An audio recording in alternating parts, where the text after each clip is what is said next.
ओम नमो भगवते वासुदेवाय नमः। आप सभी का मेरे YouTube चैनल भक्ति सागर में पुनः स्वागत है। आज का अपना वीडियो शुरू करने से पहले आप सभी से विनम्र प्रार्थना है, यदि आप मेरे चैनल पर नए आए हैं और अभी तक मेरे चैनल को सब्सक्राइब नहीं किया है, तो व्रत त्योहारों से संबंधित सभी जानकारियां प्राप्त करने के लिए, सभी व्रत कथाएं सुनने के लिए, प्रतिदिन के पंचांग की जानकारी प्राप्त करने के लिए, व प्रतिदिन के महात्म्य स्वर्ण करने के लिए, व प्रभु भक्ति से निरंतर जुड़े रहने के लिए कृपया मेरे चैनल को सब्सक्राइब अवश्य करें। वीडियो यदि पसंद आता है तो लाइक एंड शेयर भी करें। आइए माघ मास महात्म्य के 29वें अध्याय का स्वर्ण करते हैं।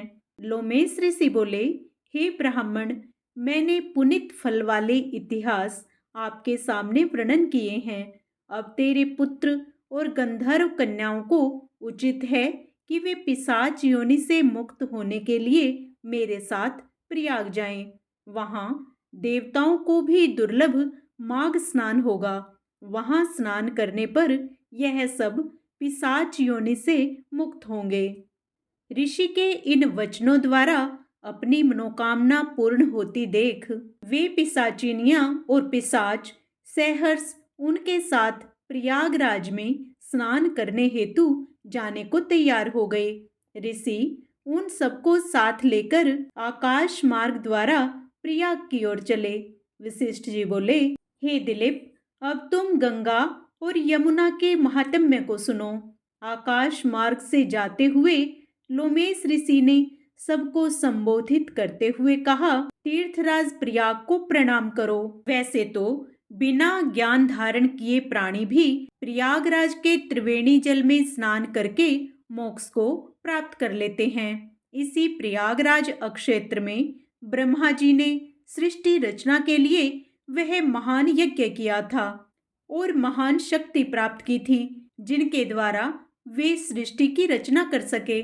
स्वयं भगवान विष्णु ने भार्या की मनोकामना करके इस गंगा यमुना संगम के जल में स्नान किया था। तभी अमृत मंथन के समय उनको लक्ष्मी जी भार्या के रूप में प्राप्त हुई थी। शिव ने इसी त्रिवेणी के सेवन द्वारा त्रिपुर दैत्य का वध करने के लिए शक्ति प्राप्त की थी। इसी स्थान पर 33 कोटि देवताओं की तृप्ति हुई थी। यही योग स्वरूप जनार्दन भगवान का सुख है। जहाँ प्रलय के समय मार्कंडे ऋषि ने शरण ग्रहण की थी। समस्त पापों को हरण करने वाला यह जमुना जी का जल है। यहाँ स्नान करने वाले निष्पाप होते हैं, सभी को मुक्ति प्राप्त होती है। इस विषय में एक इतिहास को सुनो। किसी समय दधीचि ऋषि ने एक गंधर्व को श्राप दिया और वह काक हो गया। उस गंधर्व ने काक होते ही तुरंत इस त्रिवेणी के जल में स्नान कर डाला। उसके प्रभाव से वह श्राप से मुक्त हो गया। इसी प्रकार जब इंद्र द्वारा श्राप प्राप्त कर उर्वशी इंद्र लोक से गिरी, उसने भी यहाँ स्नान कर अपने को तुरंत श्राप मुक्त कर लिया था। महूस के पुत्र ययाति ने इसी त्रिवेणी स्नान के द्वारा पुत्र प्राप्त किया था।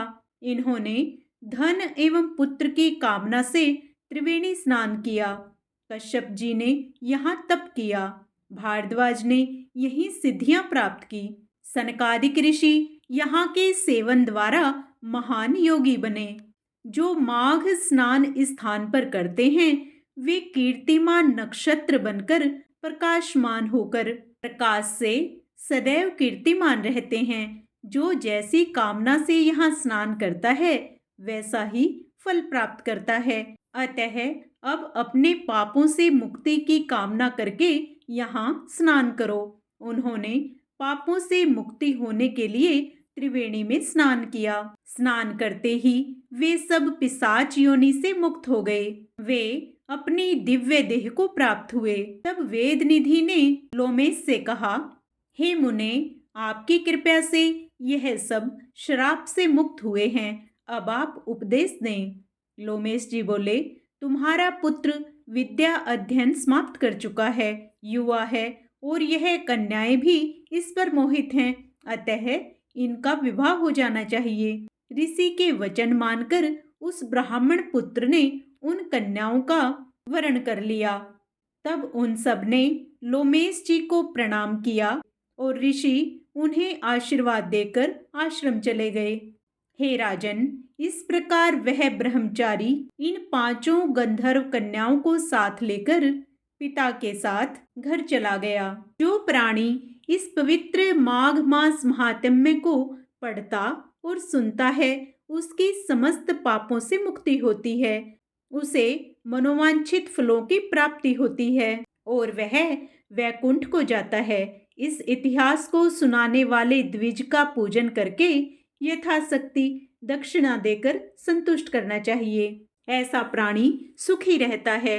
हर प्राणी को चाहिए कि वह अपने जीवन काल में कम से कम एक बार तीर्थराज प्रयाग में जाकर त्रिवेणी का स्नान मकर संक्रांति के दिन माघ मास में अवश्य करे, ताकि उसके भूतकाल में हुए पापों से छुटकारा मिल सके और भविष्य उज्जवल हो सके।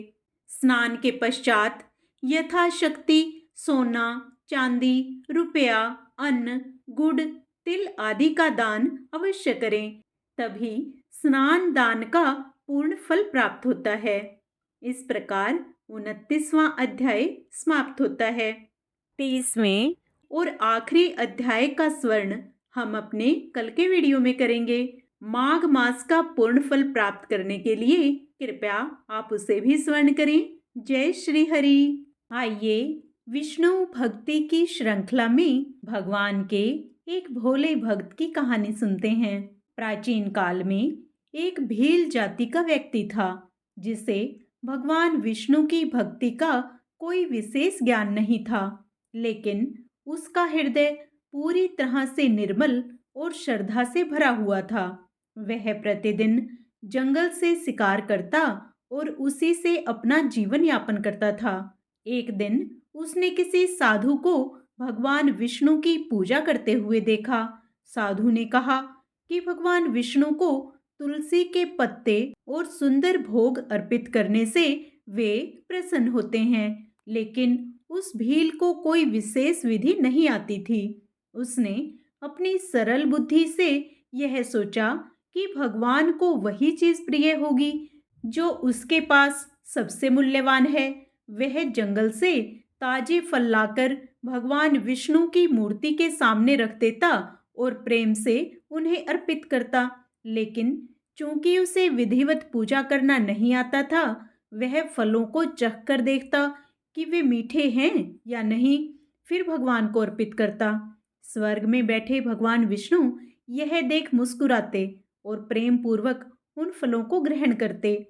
यह देखकर नारद मुनि को आश्चर्य हुआ और उन्होंने विष्णु भगवान से पूछा, प्रभु, यह भक्त तो पूजा की कोई विधि नहीं जानता।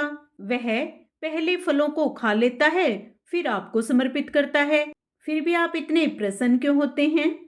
भगवान विष्णु ने उत्तर दिया, नारद जी, इसकी भक्ति सबसे पवित्र है। यह फल मुझे प्रेम और विश्वास के साथ अर्पित करता है। इसकी सच्ची भावना ही मेरे लिए सबसे बड़ा पूजन है। यह सुनकर नारद मुनि भी भाव विभोर हो गए और समझ गए कि सच्ची भक्ति हृदय की पवित्रता और प्रेम में निहित होती है, ना कि केवल विधि विधान में।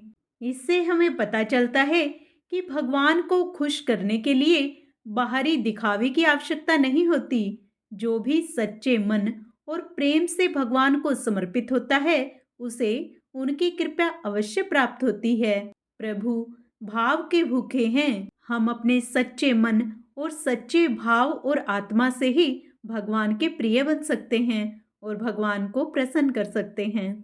जय श्री हरि। आइए अब श्री हरि विष्णु को प्रसन्न करने के लिए विष्णु चालीसा का पाठ करते हैं।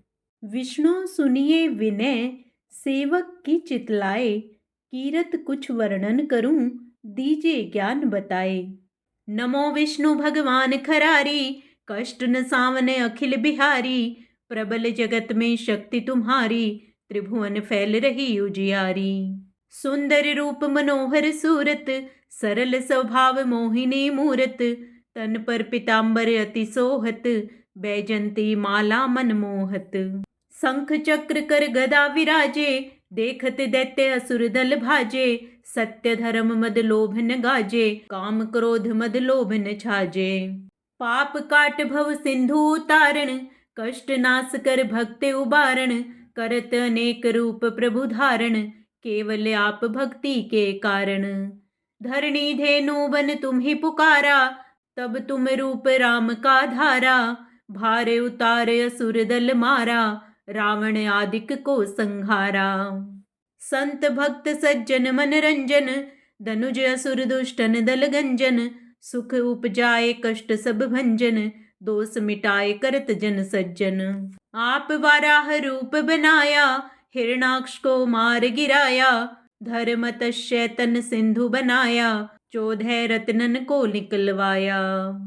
अमिलख असुरन द्वंद्व बचाया, रूप मोहिनी आप दिखाया। देवन को अमृत पान कराया, असुरन को छवि से बहलाया। कूर्म रूप धर सिंधु मझाया, मंद्राचल गिरि तुरंत उठाया। शंकर का तुम फंद छुड़ाया, भस्मासुर को रूप दिखाया। वेदन को जब असुर डुबाया, कर प्रबंध उन्हें ढूंढवाया। मोहित बनकर खल ही नचाया, उस ही कर से भस्म कराया। असुर जलंधर अति बलदाई, शंकर से उन कीन्ह लड़ाई। हार पार शिव सकल बनाई, कीन सती से छल खल जाई। सुमिरन कीन तुम्हें शिवरानी, बतलाई सब विपत कहानी। तब तुम बने मुनीश्वर ज्ञानी, वृंदा की सब सूरति भुलानी। देखत तीन धनुज सैतानी, वृंदा आए तुम्हें लपटानी। हो स्पर्श धर्म क्षति मानी, हना असुर उर शिव सैतानी। तुमने ध्रुव प्रहलाद उबारे, हिरणाकुश आदिक खल मारे। गणिका और अजामिल तारे, बहुत भक्त भव सिंधु उतारे। हरहु सकल संताप हमारे, कृपया करहु हरि सिरजनहारे। देखहूँ मैं निज दर्श तुम्हारे, दीन बंधु भक्तन हितकारे। चाहता आपका सेवक दर्शन, करहु दया अपनी मधुसूदन। जानो नहीं योग्य जब पूजन, होए यज्ञ स्तुति अनुमोदन। शील दया संतोष सुलक्षण, विदित नहीं व्रत बोध विलक्षण। करहूँ आप किस विधि पूजन, कुमति विलोक होत दुख भीषण। करहूँ प्रणाम कौन विधि सुमिरन, कौन भांति मैं करहूँ समर्पण। सुर मुनि करत सदा सेवकाई, हर्षित रहत परम गति पाई। दीन दुखिन पर सदा सहाई, निज जन जान लेव अपनाई। पाप दोष संताप नशाओ, भव बंधन से मुक्त कराओ। सुत संपत्ति दे सुख उपजाओ, निज चरणन का दास बनाओ। निगम सदा ये विनय सुनावे, पढ़े सुने जो जन सुख पावे। अब हम सत्यनारायण भगवान की आरती करेंगे। ओम जय लक्ष्मी रमणा, स्वामी जय लक्ष्मी रमणा। सत्यनारायण स्वामी, सत्यनारायण स्वामी, जनपातक हरणा। ओम जय लक्ष्मी रमणा। रतन जड़ित सिंहासन, अद्भुत छवि राजे। नारद करत निराजन, घंटावन बाजे। ओम जय लक्ष्मी रमणा। प्रकट भई कलि कारण, द्विज को दर्श दियो। बूढ़ो ब्राह्मण बन कर, कंचन महल कियो। ओम जय लक्ष्मी रमणा। दुर्बल भील कठारो, जिन पर कृपा करी। चंद्रचूड़ एक राजा, तिनकी विपदा हरी। ओम जय लक्ष्मी रमणा। वैश्य मनोरथ पायो, शरधा तज दीन्ही। सो फल भोग्यो प्रभु जी, फिर स्तुति कीन्ही। ओम जय लक्ष्मी रमणा। भक्ति भाव के कारण, छिन छिन रूप धर्यो। श्रद्धा धारण कीन्ही, तिनको काज सरो। ओम जय लक्ष्मी रमणा। ग्वाल बाल संग राजा, वन में भक्ति करी। मनोवांछित फल दीन्हो, दीन दयालु हरि। ओम जय लक्ष्मी रमणा। चढ़त प्रसाद सवायो, कदली फल मेवा। धूप दीप तुलसी से, राजी सत्य देवा। ओम जय लक्ष्मी रमणा। सत्य नारायण जी की आरती, जो कोई नर गावे। तन मन सुख संपत्ति, मनोवांछित फल पावे। ओम जय लक्ष्मी रमणा। स्वामी जय लक्ष्मी रमणा। जय श्री हरि।